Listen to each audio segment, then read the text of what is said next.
So I'm just a tiny bit of background before I get blast into it. So I'm Justin. I was a health librarian for a very long time, which is, I guess, why I'm aware of the expert searches list. So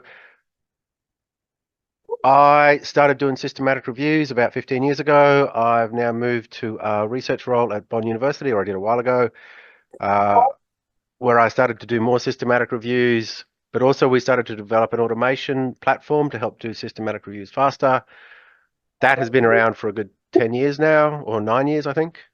One of those tools is, of course, the Polyglot Search Translator, which is probably quite a well-known tool in this area, which is information Repete pouco não, specialists, health quase, librarians. praticamente inteiro.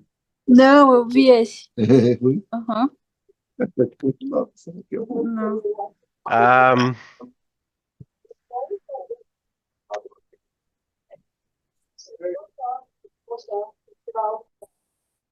so, as I say, I've Justin, as oh, host, you can mute anyone you want to. I know, I can, thank you. Sometimes it's tricky to find them, but yes. I will hopefully mute people if they've accidentally come off mute, but yes. So where was I? So I'm Justin, health librarian. I now run the automation program, built up all these tools that we'll be talking about today. Systematic Review Accelerator has been around for a long time. 18 months ago, we started to build a new platform to host the tools we currently have and also to build a bunch of new tools. That's what I'll be talking about today. The new platform is called the Evidence Review Accelerator. So it contains all of our old tools that maybe people here have used, but it's also got a bunch of new things and a bunch of project management built in as well, which helps store and manage all of your files in the one place. Most of today will just be me demoing everything. So I'm going to just open up with a couple of slides, but then I'll just be demoing how to use all the tools and exactly what TERA does and all the different new features in it, and talking a little bit about some of the project management side as well. That's pretty much it. So as for questions, I'm going to do my best to answer questions. If you have a question, put it in the chat box as you think of it, because if you wait, you'll probably forget it. I always forget questions if I don't put them in straight away. So if you have a question, put it in the chat box. I probably won't have time to answer all the questions in the 1 hour we have scheduled for the webinar.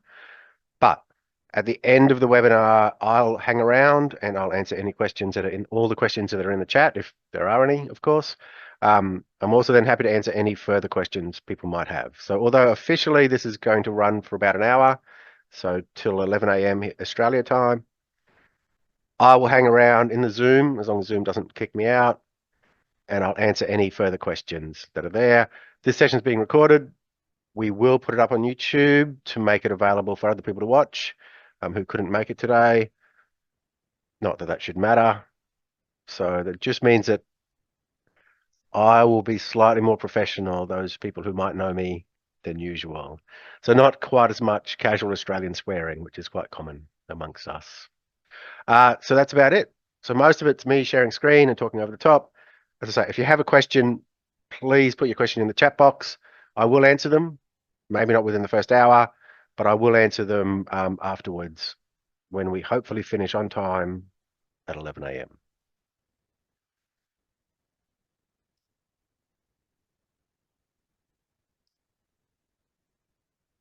Before I get going though, just a couple little things to talk about. So basically this is automation tools to improve the speed of systematic reviews. That's what we're talking about today.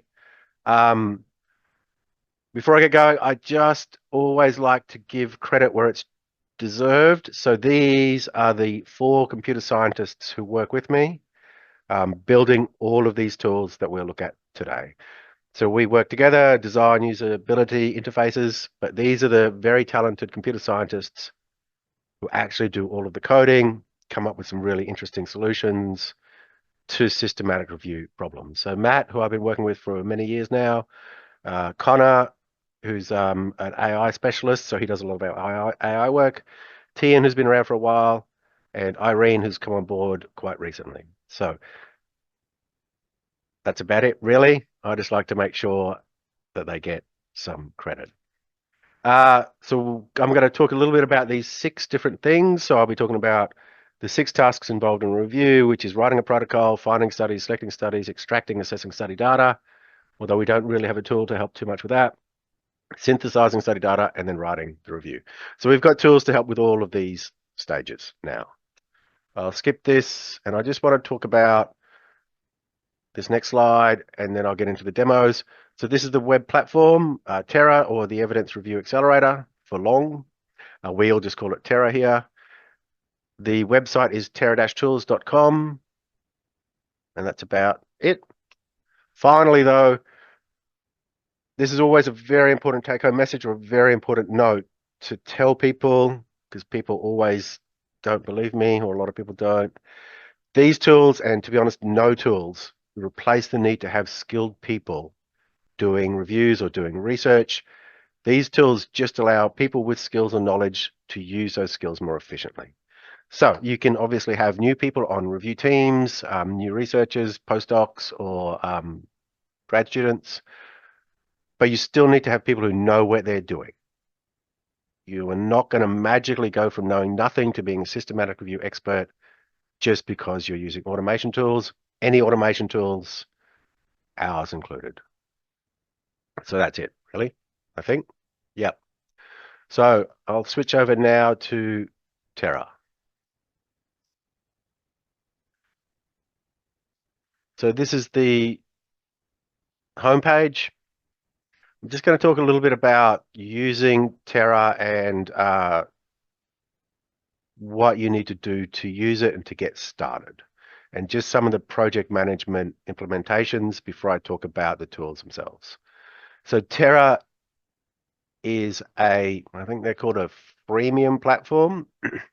So basically you can use TERA for free. You do need to create an account. I don't obviously have an account, but when you first come to TERA, it'll ask you to log in or sign up. You can sign up with anything, doesn't need to be a university or an organizational email. You can use Gmails, whatever you like.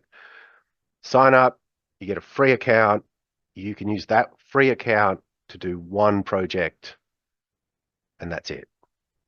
So you can use all of the tools in that one project, or you can, and I'll talk a bit about this a bit later, but you can just use that one project over and over. If there's a couple of tools you like, you don't need to subscribe. You can use everything I'll show you today for free.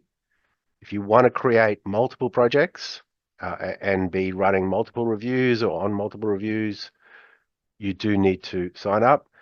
Now, the reason we've moved from the free tools that we had under SRA to this subscription platform is so that we can keep the servers running and we can keep the computer scientists employed and keep improving and developing, building new tools. So all of the funds and all of the money that we hopefully will raise via the subscriptions goes back into paying for the server costs, paying computer scientists to keep improving and building tools and enhancing and improving the platform. So that's it, really. The reason we moved from completely free to this freemium subscription platform is due to difficulty securing funding for this sort of stuff. For some reason, no one likes to fund or give grants out for research infrastructure.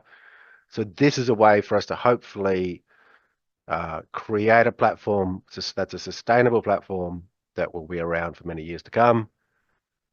That's why we moved to this subscription platform. We did try for many years to get grants or get money from places to fund it. We were not successful enough, we think. So hopefully some users will subscribe and help support TERA. But if you don't, it's fine. If you're using it, it's all good. All right, so that's it for the money side of TERA. Oh, you can also screen more tools in our Mecha Screener tool, more records. So if you've got the free platform, you can screen 1,000 a month. If you have a subscription, you can screen 10,000 a month. I'll talk a bit more about that when I hit Mecha Screener. I'm now going to move to my projects. So when you sign up, when you log on, when you get here for the first time, you'll have no projects, which means you can't do anything. To do something, you need a project to do it in. So there's a create button up the top. You just hit create new project. If you're using the free account and you've got a project already, this button disappears. If you're a subscriber, this button stays there no matter how many projects you've got. So to get started, hit create, give your project a name. I've got too many test projects already, so I'm going to delete this one later.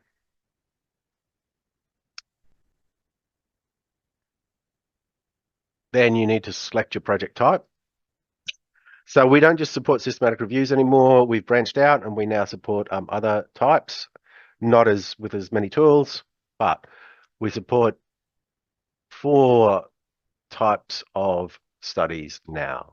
We support what's called a clinical audit study. This is quite often done in hospitals where people audit their I don't know, hospital, I guess, to see how it's going. So if you create a clinical audit study, as you see, we don't have that many tools, but we do have a protocol writer, basically. So we have a protocol writer to help you write clinical audit studies. I'll switch my project type to randomized trial. We also support randomized trials. In randomized trials, we do have a couple of more tools, but again, we have a pretty good protocol writer to help you write and design trials. I'm not going to talk about any of these tools because I talk about these tools, most of these tools a bit later. We have a neat tool to help you do some stats, and we have a tool to help you report your intervention. We also now actually have scoping review support. So the important thing here, the only real difference is that we switch in scoping review protocol writer if you're doing a scoping review. And then this is the one I'll focus on, which is systematic reviews. If you have a systematic review project type, it switches in our systematic review protocol writer and all of the systematic review tools. Uploading files is, no, it's not, sorry. Inviting people to your project is next. So to invite someone to your project, then they can work on the project, they can look at all the files, they can edit the protocol writers, basically they can screen in the screening tools. They do need an account to invite them to be invited. If you have an account, you can join as many projects as you like. A free account, there's no difference between joining projects between the free and subscription accounts. A free account, you can join just as many as the people who have subscribed. Pretty simple to invite people in. I will, you can either directly type their email in, or if you've worked with people before on other projects, you can invite them in. I'll grab someone who won't mind being invited. And then you just send the invite. This invites them in. They get an email from us. Well, not really from us, but it looks like it's from us, which says invited. They have a link. They click that link, and then they can join the project if they have an account. If they don't have an account, it should prompt them to create an account before they join. You can invite as many people as you like, within reason, I guess, but there's, in theory, no limit to the number of people you can invite.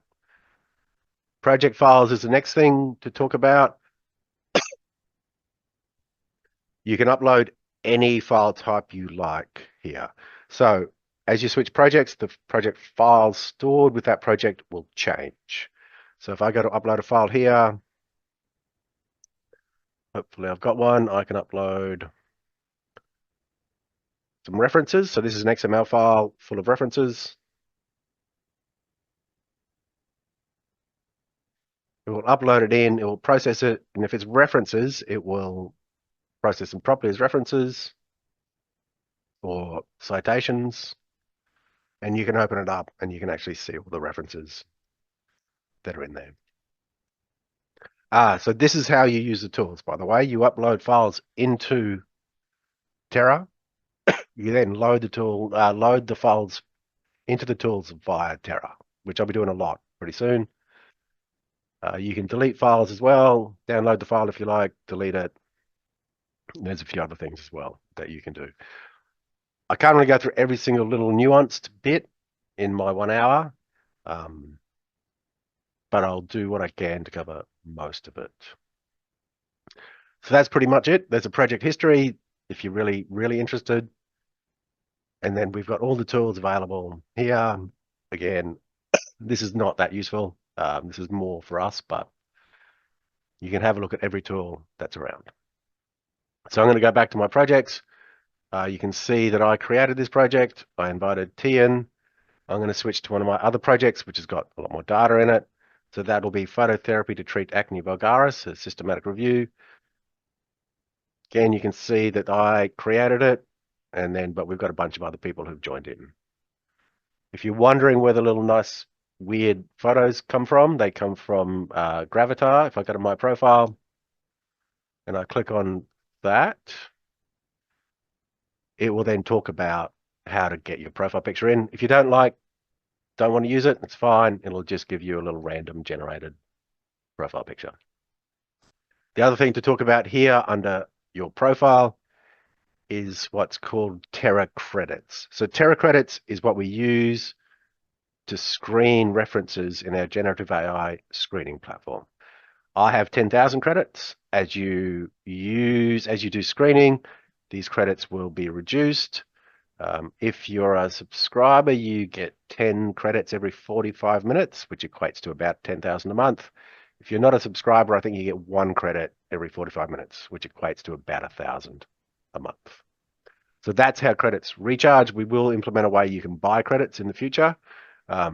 If you find 10,000 a month is not enough, you can buy credits to boost that number eventually. So that's credits. Credits only impact the generative AI screening tool. All right, so I'm now going to switch to a real project that I've got. Oh, no, I should actually show you how to delete a project first, sorry. So if you come in here and you want to delete a project, there's 3 buttons up the top. Click on them and click delete. Then just follow the instructions. Very importantly, don't delete a project unless you're sure you want to delete it, because it's very hard for us to get it back. We've also made it very hard to delete projects. You need to type delete in all caps in the box and then hit delete before you get seasick.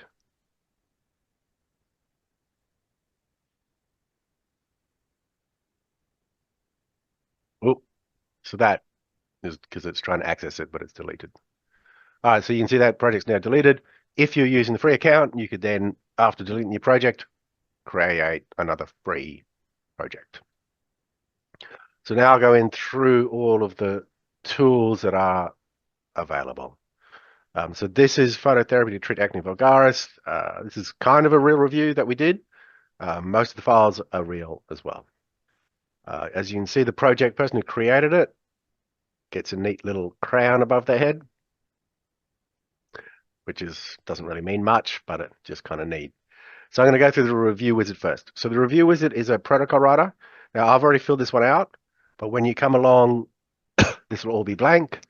So there's you have to fill this in yourself. So all of these boxes will be empty. I think we have placeholder text or some EGs, I guess.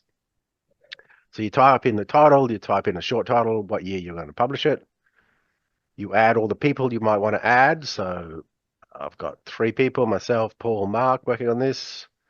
I'll just add another person. So that's Sharon.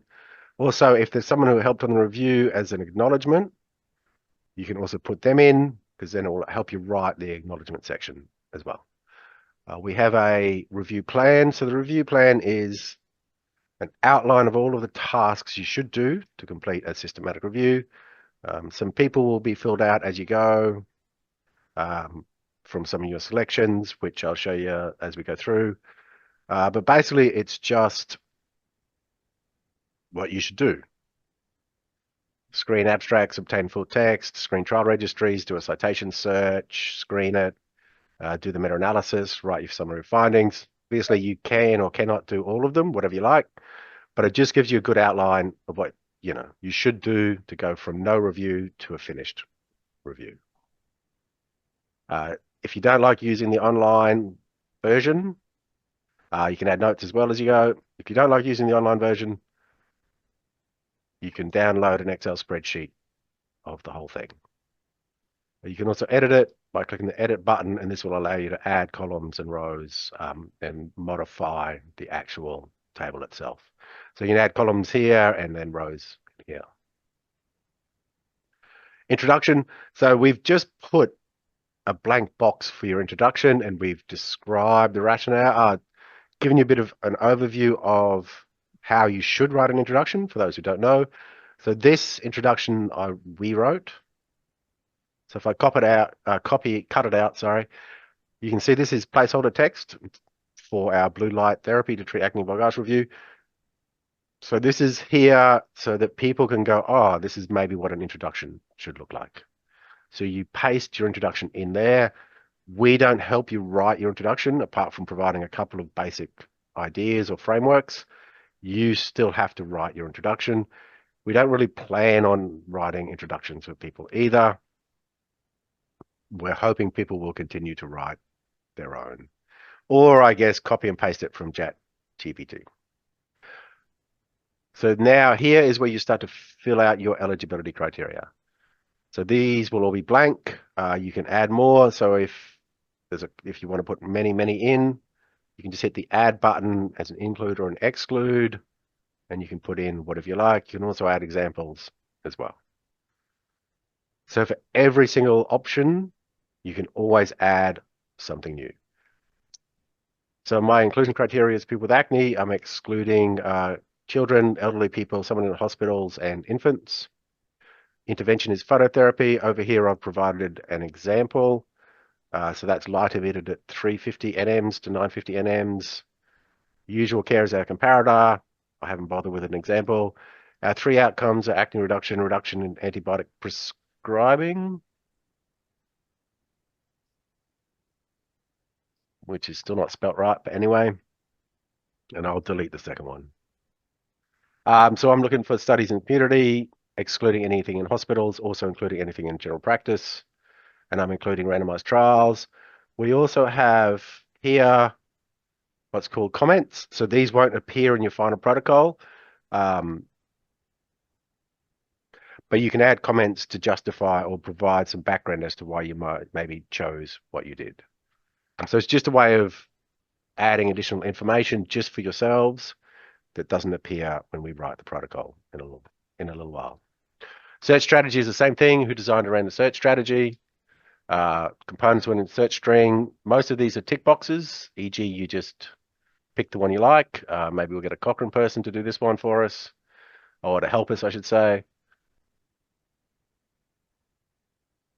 If we do peer reviewing, maybe we'll get a health librarian to peer review it for us. Any restrictions by publication type, any supplementary searches, what they were. Oh, so it looked in my drawer. So I think I added that one, and then add the tool to use to do the supplementary search. Same thing with search strings, all the different databases you might search. Then you can copy and paste your actual search strings in here. If you add a new one, so we put in Sinal, down here there will now be an empty box for Sinal.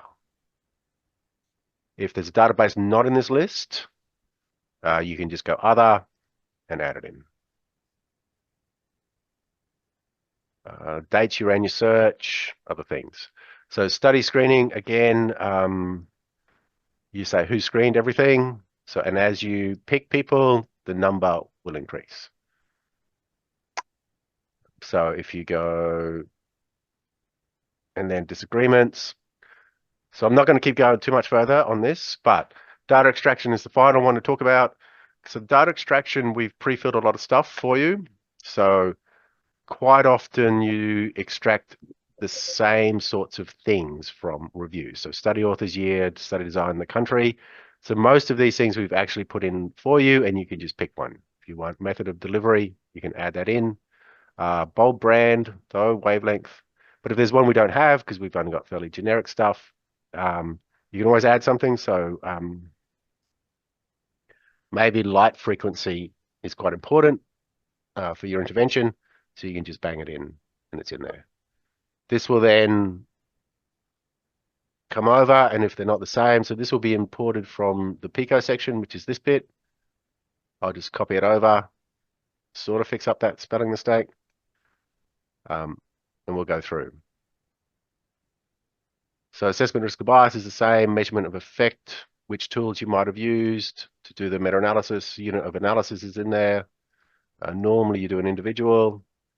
if you contacted people for missing data, any heterogeneity, how you measured it. I-squared is pretty common. Publication bias, subgroup analysis that you did, whether you did some or didn't. Additional study information. Generally, this is where we recommend you put your protocol link to wherever you put it, whether it was Open Science Framework or Prospero. Contribution section. So this is quite handy because I hate contribution sections myself. So this maps now to the credit system, which is the one that everyone is using these days. So you can just say who did what and who helped. So maybe Sharon did some of that. I'll have to look at why that didn't work. But anyway, and then same with acknowledgements. Matt Carter helped us with the stats. So then I'll move through the automatic data extraction forms. So as you create, and I have filled this one in previously, but as you create your data extraction forms, so as you select things up here in data extraction, it will start to fill this column out for you, and it will create this data extraction table. You can export it. So if I download it and open it up,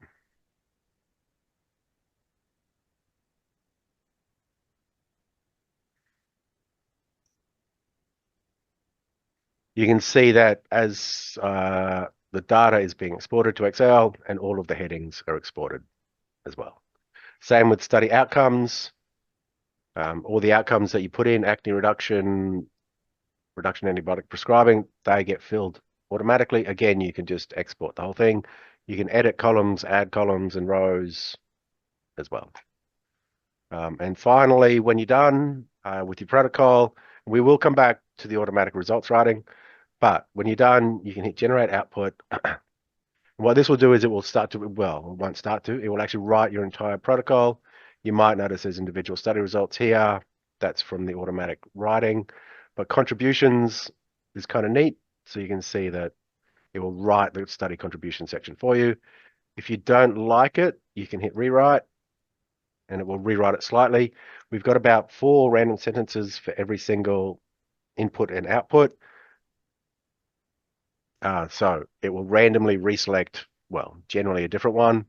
But there's no AI, by the way. All the sentences, everything that is written by us manually based on our published reviews. So all of it has been written by a human who, in theory, knows how to do systematic reviews. When you've got one you like, copy it to clipboard, paste it to your Word document, and then have a look, tweak it a bit if it needs some tweaking. But you should have a pretty solid first draft protocol for your review. So that's the review wizard, as fast as I could go. It's very useful, very handy, helps you design your review and then helps you write your protocol. So I'm going to then start to move through to some of the tools. So the word frequency tool, and I'm going to go fast through the old tools because I'm guessing most people might have seen them already. But basically you put some references in here. So this will help you design a search. If you put some references in, it will go through and it will read or look at the title, abstract, and keyword fields, and it will tell you what words appear commonly in those fields to help you design your search. So the word acne, for instance, appears lots of times in the references I uploaded, which makes sense. Things like blue light appear a lot, patients, LED, phototherapy, acne vulgaris. It's a good way to just structure and get some good words to start designing your search. I won't go through designing a search from it because I think I did that last week. So I'm going to move to Meshmate tool. So Meshmate is actually new. This is a tool to help people find mesh terms. So this will API into the mesh database provided by the National Library of Medicine, hopefully eventually. He has to speak to it. I think David has to speak to it. Or not. I think maybe there's something wrong with the National Library of Medicine this morning. If there's lots of Americans on, it tends to slow down quite a bit. So I'll skip that. I'll go down to the Search Refiner tool. So Search Refiner has been around for a long time. It's just a way to help refine the search. There's some good help videos online. But basically, you upload some seed PubMed IDs and you upload a search query, and then you look at how it's performing and hopefully refine that search to make it perform a bit better. If there's words that you don't want in your search, you take it out, hit visualize again, and it will rerun it. And this one's also APIing into PubMed directly. This one seems to do all right. So that takes that word out, and then it tells you how your search performs. So the polyglot, I won't really talk about because it's been around for a long time, and I'm guessing most people here have used it many times. But the one thing to mention is we have a lot more databases now that you can do. And we've also done a couple of little things like fix some of the smart quoting problems. So now if you're using smart quotes, so if you're copying smart quotes in, the polyglot should automatically turn them just into the straight quotes that the databases, particularly Embase, we found really hate smart quotes. So that should also fix it. But I thought it was worth mentioning. So very recently we put lilacs into the polyglot. So I thought, particularly for this crowd, it might be worth mentioning why and how, because we can't put in every single database that we would like to. So what happened is that I think Mayara, and my apologies if I pronounce anyone's name wrong, Mayara and Camille from the National Cancer Institute in Brazil emailed us and said, hey, Lilac is not in the polyglot. It would be good if it was. And we replied back with, yes, it would. Would you like to help us do that? And they said yes. And so they then provided us with all of the translations for lilacs. We then hard code and put that into the polyglot. It took about a month, I think, in total to kind of go from we should work together to put lilacs into polyglot to lilacs being available. So that was how it happened. And so if you're out there and you're going, well, my database that I like or use is not in polyglot, just email us and say you're willing to help and we will put it in.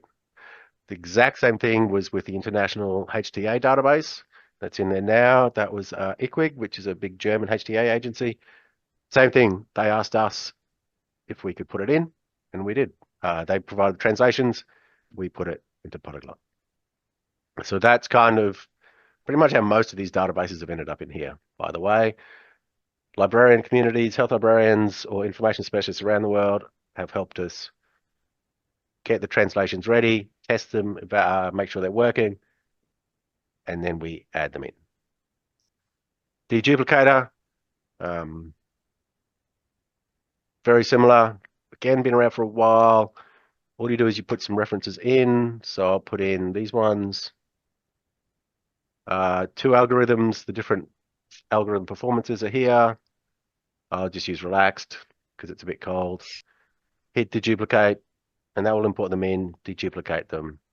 You can go through, check them all, make sure they're right, and then save them. I'll just save these ones. Probably got about 50. So deduplicated 5. Put that in.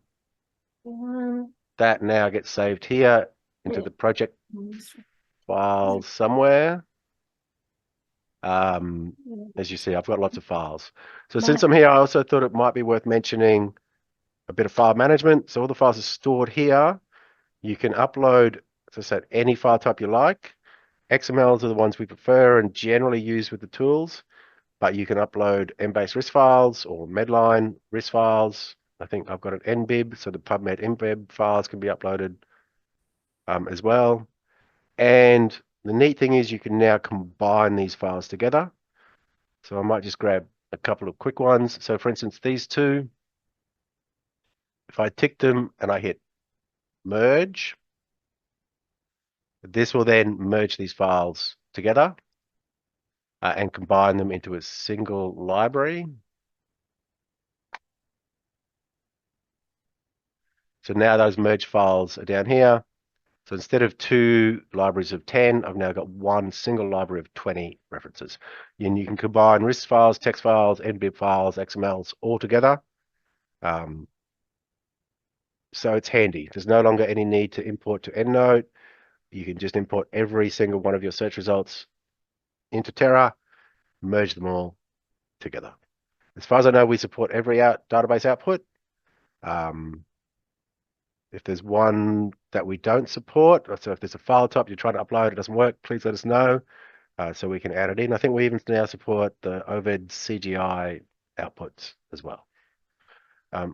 So screening, Screenatron. So again, this is just from the SRA. It's been around for a long time. I'll just bang some references in, just put in 10. So we got some neat things.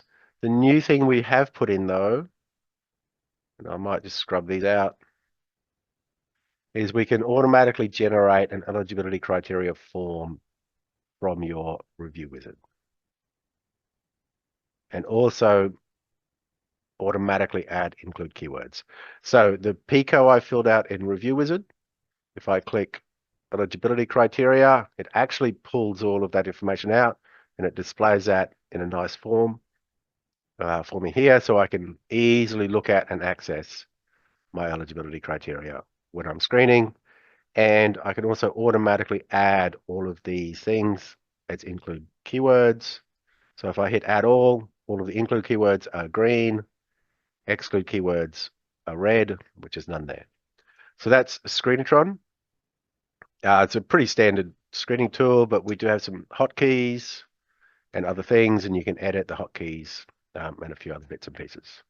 But I won't go through it because screening tools have been around for quite a while, but it's pretty neat. So the next and I guess our newest tool is our Mecha Screener tool. So this is a generative AI tool that uses large language models to hopefully screen out a big chunk of your search results before you start manually screening.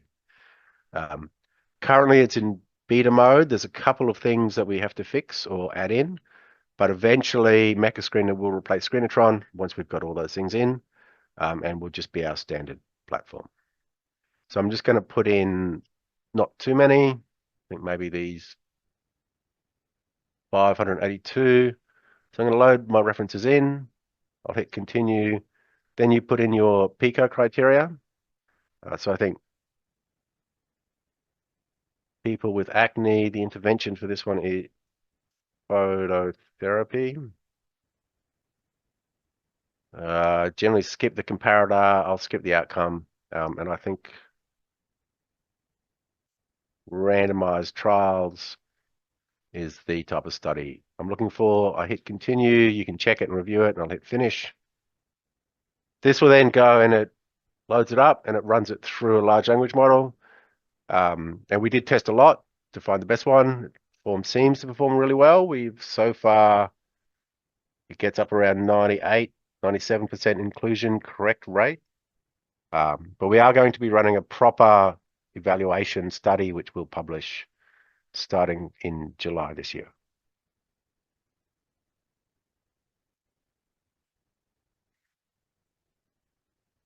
So when it's finished, so it goes through and what it does is it gives an inclusion score to all of the studies that were uploaded. It runs from 1 to 5.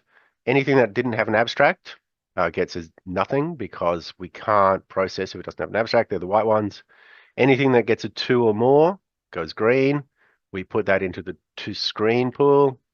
Anything with a 1 gets put in the auto exclude. Generally gets around 50%. If I had put in slightly better PICO criteria, it probably would have excluded a few more, but generally we're finding about 50% of stuff gets auto excluded. And then you just screen what's left. So don't include the 336 in your review. These are the ones which require manual screening. Over time, we're going to improve this to modify these numbers, but we've gone with a very cautious first approach. And then you can just screen them like you can in other tools. So you can see that as I screen, some are getting moved to include, some are getting moved to exclude.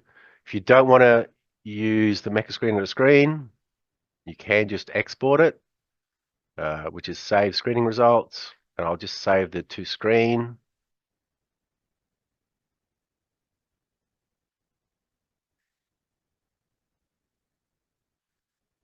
There is a small problem where it doesn't automatically assign a file type.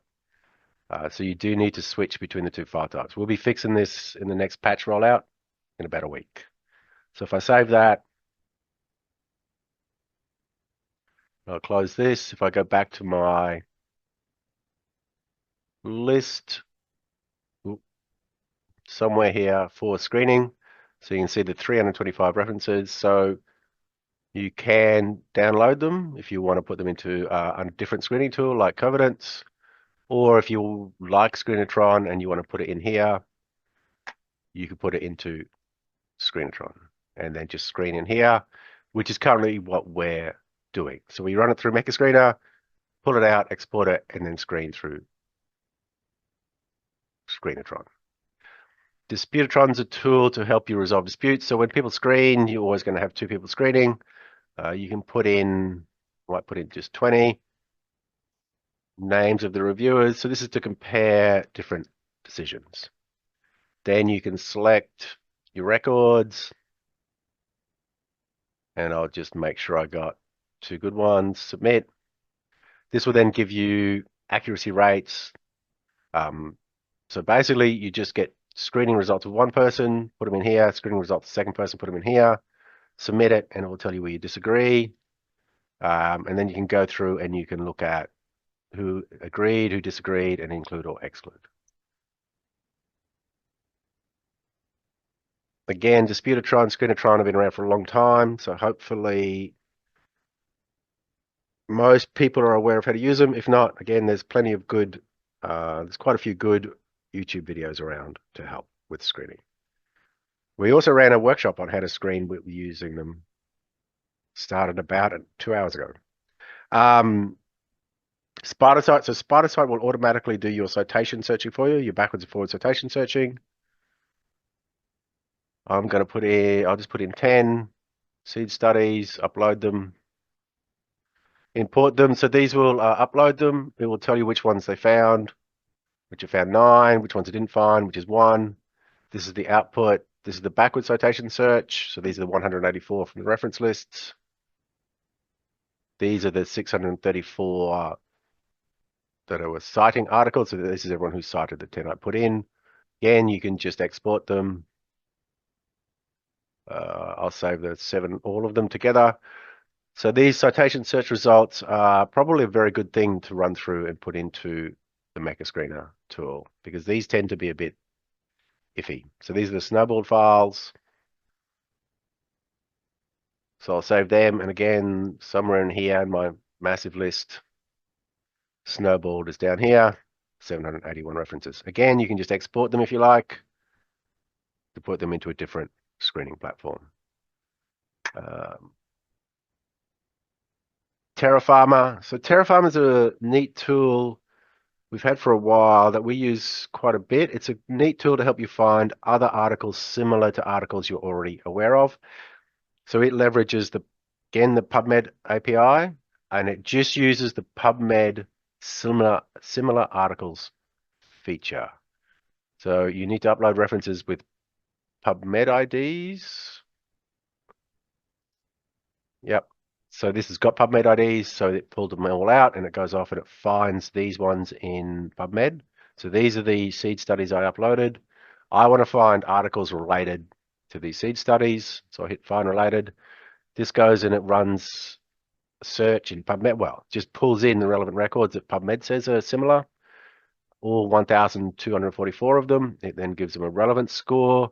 It's a PubMed relevance score. So we don't quite know how it works it all out. But we always recommend just looking at the first 50 or so to see if you've missed anything, or to see if you can identify some additional studies that maybe you're not aware of, or maybe your search missed. I find it's a great way to get some seed studies. I normally upload 2 or 3 known articles or seed studies, run it through, skim through the first 50 to see if I can just bolster my seed study set by looking through there. We have a tool called Calculon. So Calculon is a tool to help you get the stats that you're currently missing. And by that I mean quite often you can get some means or you can get some p-values, but maybe you don't have the confidence interval. So what you do is you put in the stats you do have, and there is a help here. which I always have to refer to since stats aren't my forte, on how to use it and what you use it for. So I'm going to put in what it tells me to in the help file. So you can put in the means from your two groups, the number, so this would be number of people in the trial, and then I think if there is a p-value that you extracted, if you put in the p-value, it then provides all the other information that you're missing. So it gives you the standard deviations, gives you total, gives you the mean difference, standard error, I guess, maybe SE. It also gives you your two confidence intervals automatically. Apparently, it's a really neat way to get all the stats that you need to do a meta-analysis. To say, I'm not a big expert. Our very talented statistician here who works, at the Institute with us, Mark Jones, worked with us to build it. He says it's great and he knows what he's talking about, so I trust him. So then we have meta-analysis tools. So we have 3 of them. I'm only going to show one, which is meta-pairwise. So meta-pairwise is a meta-analysis tool. So all 3 tools are actually a collaboration between us and the University of Leicester and the University of Glasgow. It's really their work, but they have very kindly collaborated with us and allowed us to embed their tools into TERA, for which we're eternally grateful. They're very simple to use. So meta-pairwise is for simple meta-analysis or pairwise meta-analysis, the standard sort of meta-analysis you normally do. Meta-insight is for network meta-analysis. So I won't show that since it's quite complicated. But if you're doing a network meta-analysis, you can use meta-insight. Meta-DTA is for diagnostic test accuracy meta-analysis. So if you've done a diagnostic test accuracy review, you can do the meta-analysis in meta-DTA. So say, I'm just going to use meta-pairwise. It's very simple. You upload an Excel spreadsheet with the data in it. There's some great info here about what that Excel spreadsheet needs to look like. We've even got some great examples just of the templates you need to use, so you can just use that template. I have one, which is this one. So it just looks like this.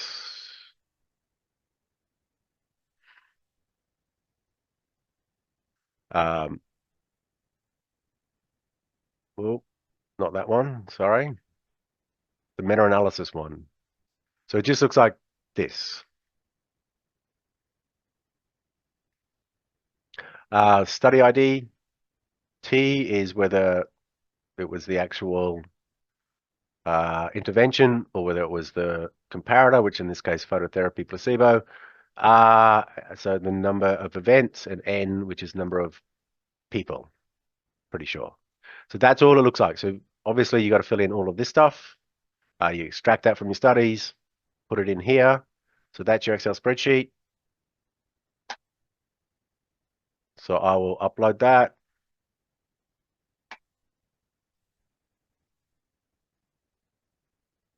When the upload's complete, you go to the calculator and you can do some Bayesian analysis if you're really keen, which I won't do. But normally you'll do a frequentist analysis, so I'll run that. And it will just do the meta-analysis for you, all done. And it also runs fixed effects and random effects at the same time. So you can see the fixed effects model and the random effects model on the same plot, which apparently is very useful. You can download it as a PDF, the forest plot PDF or image. It also gives you a Larbe plot, whatever that is.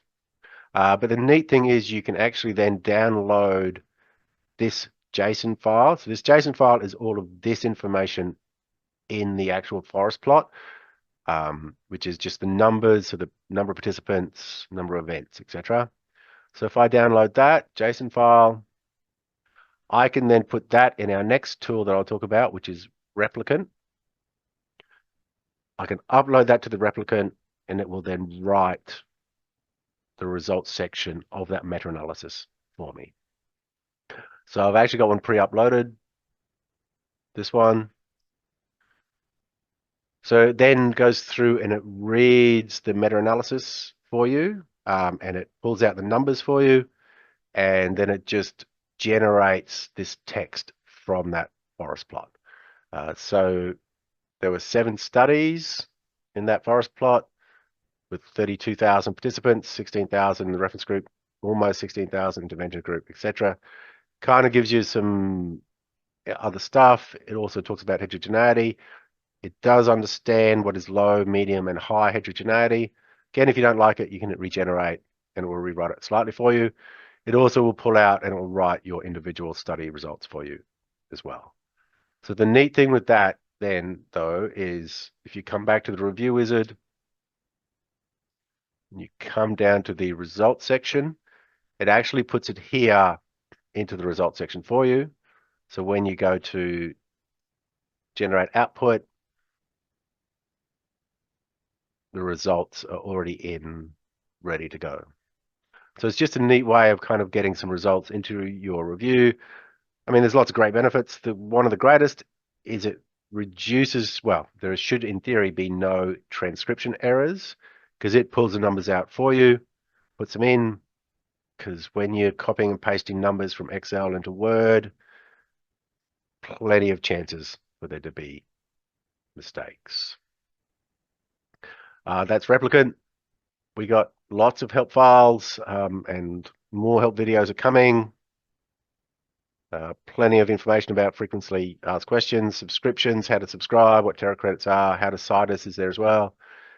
And for some reason, if you're really interested in some of the technical stuff, you can read some of the technical implementation as well.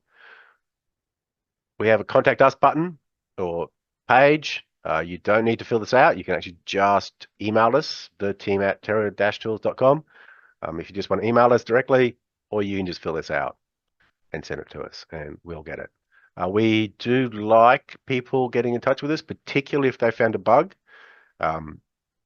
because we can't, well, find all the bugs. Sometimes there's weird ones that pop up. So if you find a bug or you find something or you think of some new usability interface that might make a tool a bit easier to use, we actually really enjoy it when people tell us what's going on, and if they have ideas to improve the tools. So there's quite a lot of translation fixes we fixed in Polyglot, which have come directly from people. There's also a few usability things or added functionality we've added to our tools directly from people just getting in touch with us. So we really like it when people get in touch with us and tell us what things are wrong, or if they have ideas on how to improve it. In your profile, you can fill it out. Your initials are pretty handy because they can go into the review wizard. But that's all you have to. You don't actually have to provide anything, by the way. Cite us, if you want to cite us. We have some kind of papers you can cite if you use some of the tools. We will be putting one in for Mecha Screener by the end of the year, fingers crossed. And then you can see down here, last saved. So as we're going through, this has all been auto-saving as I've been going. The last time this was saved was a little while ago. Each of the tools also has a save button. Currently everything's saved, but if I load something in, do a bit of screening, I can then save it as well, and it saves it.